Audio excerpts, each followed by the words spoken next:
ये दिव्य शरीर के बारे में थोड़ा सा आप लोग और समझ लीजिए, ये काम की बात है ना। देखिए कितने प्रकार के शरीर होते हैं, आपको अभी हम बताते हैं 2 मिनट में।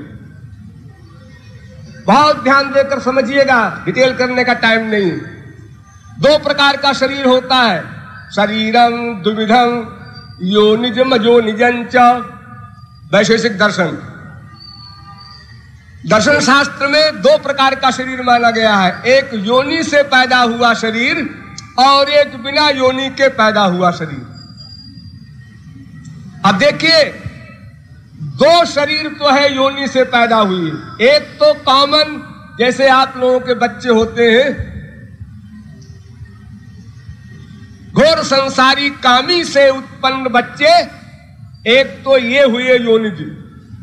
और नंबर 2 जो ऊर्ध्वरेता अखंड ब्रह्मचारी है, उनका जीवन में कभी एक आध बार स्त्री संपर्क हो गया तो उससे उत्पन्न जो बच्चे हैं ये नंबर 2।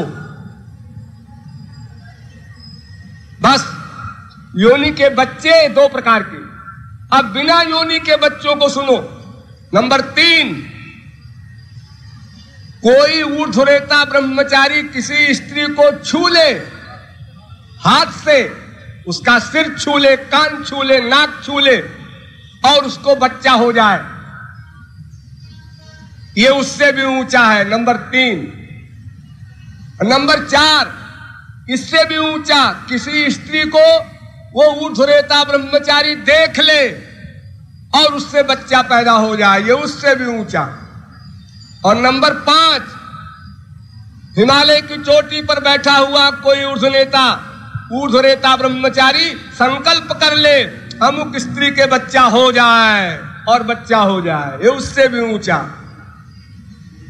और इन सब से ऊंचा देवताओं का शरीर होता है, वो तेजस शरीर होता है, सूक्ष्म शरीर, उसमें खुशबू होती है।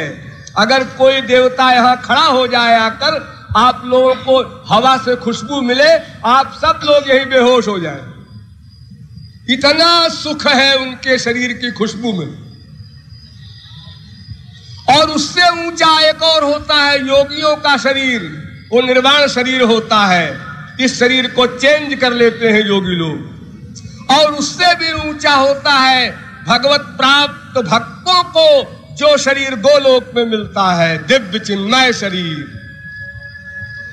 और भगवान का शरीर उससे भी ऊंचा होता है।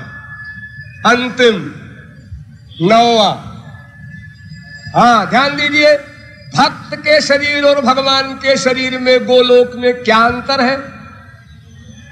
दोनों का शरीर दिव्य चिन्मय, वही चमक, वही आकर्षण, वही सुगंधी, सब चीज वही, लेकिन फिर भी एक बड़ा भारी अंतर है। क्या अंतर? भक्त का शरीर अलग होता है और शरीर ही अलग होता है, अर्थात आत्मा और शरीर, ये 2 चीजें होती हैं। लेकिन भगवान का शरीर और शरीरी दोनों एक होता है।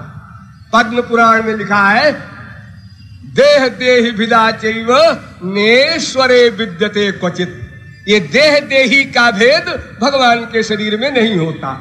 मैंने कल बताया था ना कि भगवान की आंख से ही सारा काम होता है, देखना, सुनना, सूंघना, सोचना, कान से ही सारा काम हो जाता है, एक इंद्रिय से ही हो जाता है।